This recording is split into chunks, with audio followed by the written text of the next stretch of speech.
there are really huge amounts of source code which is sequential and written, for instance, in Fortran or C, and which use arrays and loops that make it relatively easy for a compiler to parallelize these programs.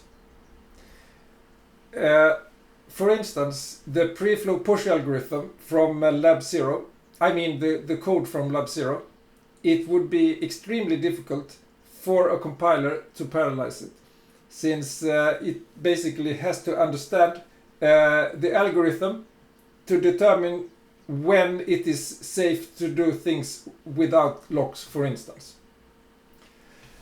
And there are no such good compilers around.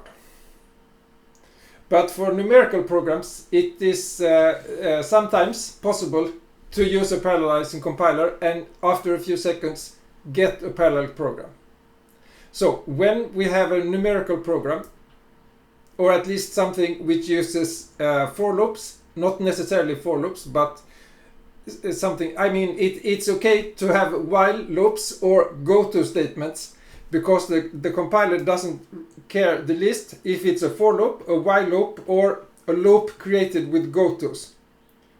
They are treated in exactly the same way, but if we have such a program with matrices, then we can try to use a parallelizing compiler, and possibly it will say it cannot parallelize this program because, and we may change it. So that can be an easy fix to the source code to help the compiler to create a parallel program. And such compiler feedback is very, very common for parallelizing compilers.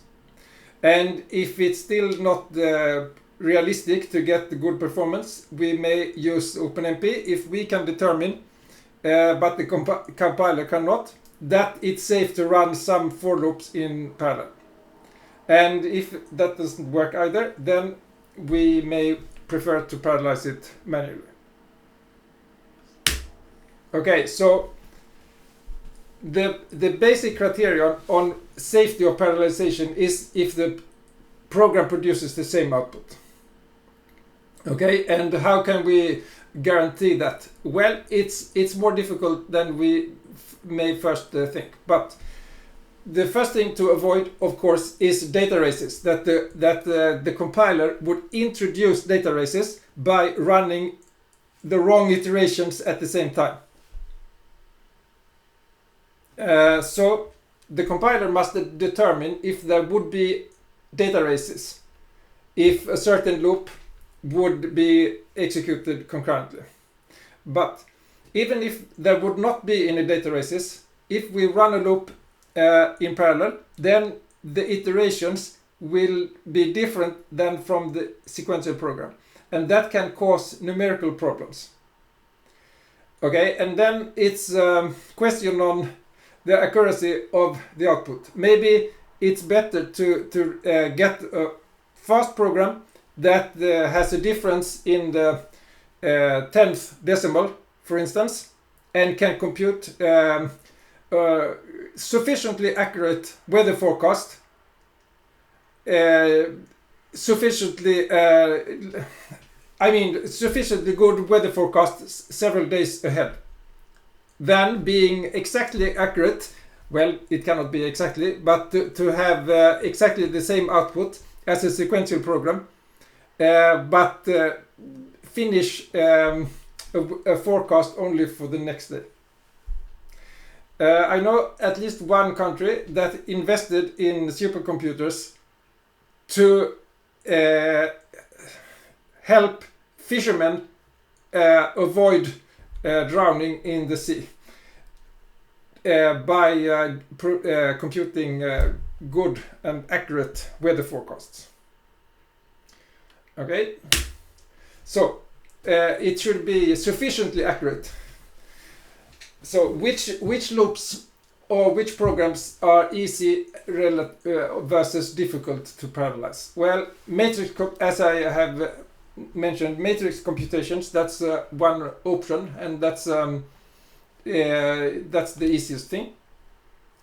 And what would be very complicated would be the project in the course. If we would give the preflow.c from lab 1, lab 0 to a compiler, it would not make the program parallel. Okay, so this focus is on matrix computations. Okay, so we distinguish between two kinds of loops, inner loop and outer loop. And if we have a loop nest with, say, four loops, then only the outermost is the focus of this lecture, and the other 3 is the focus of another course, namely optimizing compilers. And why are they interesting? Well, there are parallelization that can be done for the inner loops. Okay, and that is, for instance, to exploit vector instructions, SIMD instructions, or something called software pipelining. But in this lecture, it's only outer loop parallelization, so that one core computes one iteration and then is given another iteration somehow. The analysis is basically the same for inner and outer loop parallelization, but obviously they differ in how they create the parallel code.